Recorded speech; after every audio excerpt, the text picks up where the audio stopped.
Hey guys, what's going on? My name is Tyler, and today we're going to be doing a brand new what if, and this what if is what if Jiraiya became Hokage. Now this what if is kind of, a little bit different because I usually do like, what if Naruto had this, or what if Naruto had that. I don't really do these types of what ifs, and I would like to do more of these because those Naruto stories tend to get a little repetitive for me. So that being said, this will be changing our pace of videos, and today we're going to be talking about Jiraiya becoming Hokage. With that being said, ladies and gentlemen, let's get right into the video. Hope you guys enjoy. Hey, collecting rings like a Sonic. Bitches wanna party. My wrist getting heavy. Got 'em on a diet, yeah. Flex like I'm Hogan. Yo, bitch coming over. Alright, so we start our story off around when Hiruzen passes and everyone is at his funeral. Now, we do know that Jiraiya was offered the position of Hokage, but he denied it because it's not really in his nature. But in this timeline, things are going to be a lot different. Now you see, people might argue, well, Jiraiya wouldn't want to become Hokage. But in this timeline, he would. And I think a pretty justifiable reason is the fact that Hiruzen was killed by Orochimaru, and the only person that could really step up is his student. And with that being said, Jiraiya decides to take up the mantle and become the 5th Hokage. This means there wouldn't be really any encounter with Itachi and Kisame and Naruto, which means no Itachi versus Sasuke. I think at best Itachi and Kisame would try and invade the Leaf, but they would notice that their numbers are kind of too high for Kisame and Itachi and they might get overwhelmed, so they just decide to not risk it and leave the Leaf for now. So this means no encounter with Sasuke and Itachi, no encounter with Naruto, Itachi, and Kisame, and no Jiraiya or Guy coming in to try and save them. Now, I'm just going to clarify, the only reason Jiraiya and Naruto even went out to go and look for Tsunade and even got into that situation is because, well, they needed a whole new Hokage, and because Jiraiya is taking that position for Tsunade, Tsunade isn't really required here. And I don't think Jiraiya and Naruto would go out of their way just to heal Rock Lee. Besides, Jiraiya knows Tsunade's nature, so Tsunade probably wouldn't even help them in the first place. And the only reason Tsunade even became a Hokage was because of Naruto. It wasn't really because of Jiraiya. And we all know what would happen here. Because of no Naruto or Jiraiya interfering, Orochimaru and Kabuto would go out to look for Tsunade to try and basically heal his hands. And plus, even if Jiraiya wanted to, Jiraiya is far too busy with Hokage work, so he can't really go out to go and look for Tsunade. And with that being said, there is no way Tsunade is going to be, recruited by the Leaf or coming back to the Leaf. But rather, Orochimaru and Kabuto are going to go with their original plan and manipulate Tsunade. And I think without any of Naruto's influence or Jiraiya's influence, I think Tsunade would actually give in to Orochimaru and heal his hands. With that being said, Orochimaru is now at 100% health, and he would essentially say scammer gets scammed, and he and Kabuto rush out immediately out of the area. Tsunade tries chasing them down, but Kabuto stops her in her tracks, basically using his chakra palms to slow her down and make her immobile, and Orochimaru and Kabuto have plenty of time to escape. With that being said, Tsunade realizes she's made a grave mistake, and she needs some help. Not like mentally, I meant like physical help. Like Orochimaru is now going out at 100%, so now Orochimaru is back at full power, and this is a very bad thing because Orochimaru is a very big threat. And with that being said, Tsunade would actually decide to take measures into her own hands and decides to go out to the Leaf. And I know what you guys are probably thinking, well, why would Tsunade go back to the Leaf? She has no reason to. Why? She doesn't like those guys. Well, that's true, but at the same time, Orochimaru literally just scammed her and, kind of lied to her saying that she was going to get her brother and her boyfriend back. But that just never happened, and Orochimaru is now back at 100%, and Orochimaru literally caused a bunch of damage to the Leaf, and Tsunade already knows Orochimaru and how much of an enemy to the Leaf he is. I just think here it makes a lot more sense for Tsunade to actually come out to the Leaf and actually report to Jiraiya about Orochimaru, and she's shocked that Jiraiya actually took up the mantle and became a Hokage.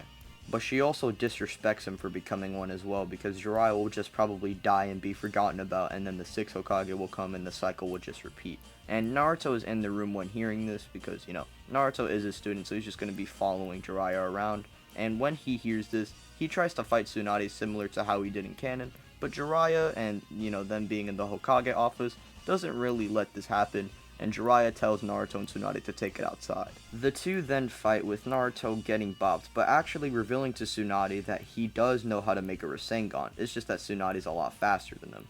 The reason why Naruto knows how to make a Rasengan here is because he's just doing some heavy training with Jiraiya while he's becoming a Hokage. Now, the reason why Naruto would learn Rasengan here is because I do believe Jiraiya would try and put some motivation into Naruto and tell him to step up, because if Jiraiya is going to become Hokage, or if he's a Hokage, then Naruto definitely can become one, and he's most likely going to be the next Hokage after Jiraiya. And plus, there would at least be a week time frame between after the Konoha Crush arc and the whole Tsunade and Orochimaru situation happening, because Naruto did have a week of training. And he would have more time here because he would never be at the hotel with Jiraiya.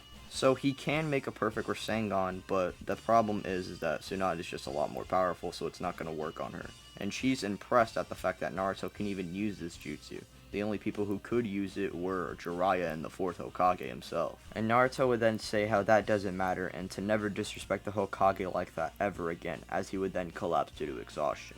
Jiraiya would make sure Naruto is recovered and alright, and he's going to be alright. He's just going to be knocked out for a bit. And while that's going down, Jiraiya and Tsunade would be talking about why Tsunade is here in the first place, because Jiraiya knows Tsunade doesn't really want to be associated with the Leaf. Tsunade would then elaborate as to why she's here and would tell Jiraiya about everything, and would even say sorry at the end after revealing that she's the one who healed Orochimaru. Tsunade would then break down, saying that Orochimaru said that he was going to revive her brother and her boyfriend, you know, the two people in her life that she only wanted.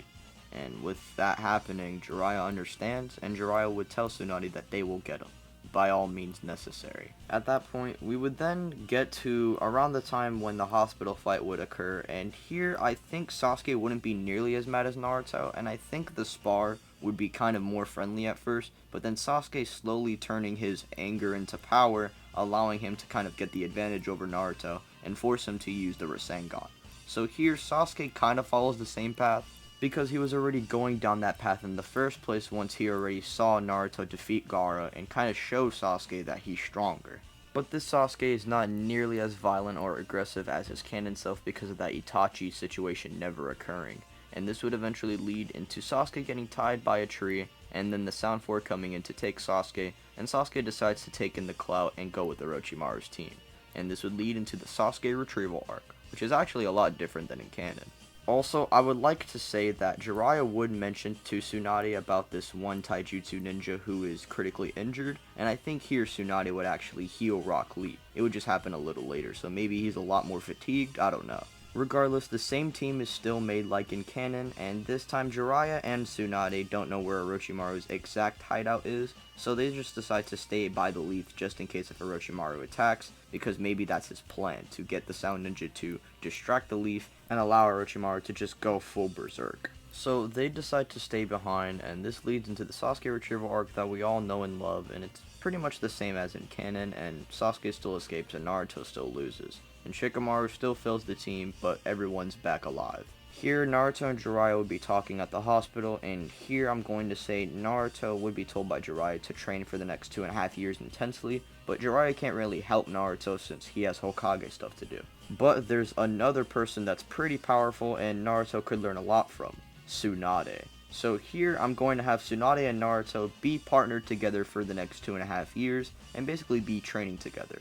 Now here, this obviously means Naruto will not be learning anything about the Nine Tails or really controlling any of his Nine Tails chakra, but rather completely new abilities like medical ninjutsu or better chakra control so, you know, he can control his strength. And I think during the 2.5 year gap, we could have Sakura maybe talking to Tsunade and Naruto before they leave about training because she wants to do some stuff. She's tired of being useless. And so here I'm going to have Tsunade train Naruto and Sakura for the next 2.5 years, while Kakashi would be training by himself, and Jiraiya would be doing Hokage work while also training on the side whenever he's not doing Hokage work. And you guys are probably wondering as to why this 2.5 year gap thing is even relevant. Well, that's because Naruto does need to train for the Akatsuki, and he can't just go after Sasuke, especially with Orochimaru at 100% guarding him. Naruto will just die.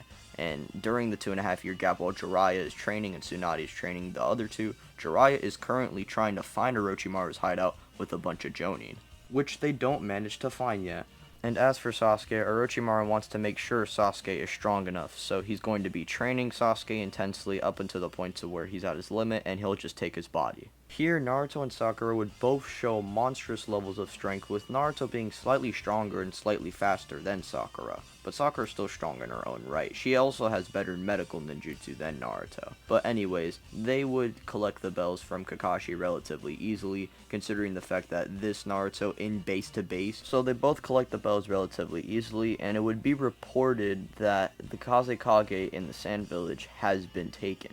And at that point, we would then get the same mission as in canon, with Naruto being a lot more powerful, and probably bodying Itachi a lot earlier, or the Itachi clone a lot earlier, and they would eventually arrive where Deidara and Sasori are, where Deidara would be chased by Naruto and Kakashi, and Naruto would nearly go insane, but Kakashi would get the suppression tag in time, when in comparison to his canon Shippuden self is actually a lot stronger. And Sakura and Chio would work together to beat Sasori. And here, Naruto's just a lot more powerful, so his punches are going to do a lot more damage to Deidara, but Deidara would escape, but barely. And Sakura would still get the information on Sasuke, so this would lead into the Orochimaru retrieval arc, but instead of Yamato and Sai coming along, we actually have Jiraiya leading the mission, along with Tsunade, who decides to take part in the mission due to the fact that she has beef with Orochimaru, and she needs to settle some unfinished business. And this would lead into, eventually, the bridge scene where we would get Orochimaru and Kabuto coming face to face with Sakura, Naruto, Jiraiya, and Tsunade. And Orochimaru would tell Naruto, specifically Naruto, about Sasuke and how after they're done with this encounter, Kabuto and Orochimaru would be making their way towards the hideout and killing Sasuke so Orochimaru can finally take his Sharingan. And he doesn't mean kill him as in, like, murder and just take his eyeballs. No, he's going to take his entire body and pretend he is Sasuke. Or, no, actually be Sasuke. He's not going to pretend anything. This leads into Naruto turning into his four-tailed state, and this would then lead into Naruto versus Orochimaru. And instead of Yamato just snapping Naruto out of the four-tailed state, it's Jiraiya personally. And this would lead into Orochimaru and Kabuto retreating, and the others then chasing down Orochimaru and Kabuto. This would lead into Sasuke being revealed, and we would then have a pretty huge fight with Kabuto, Orochimaru, and Sasuke versus Jiraiya, Naruto, Tsunade, and Sakura. And that is where we are going to be leaving our story off for right now.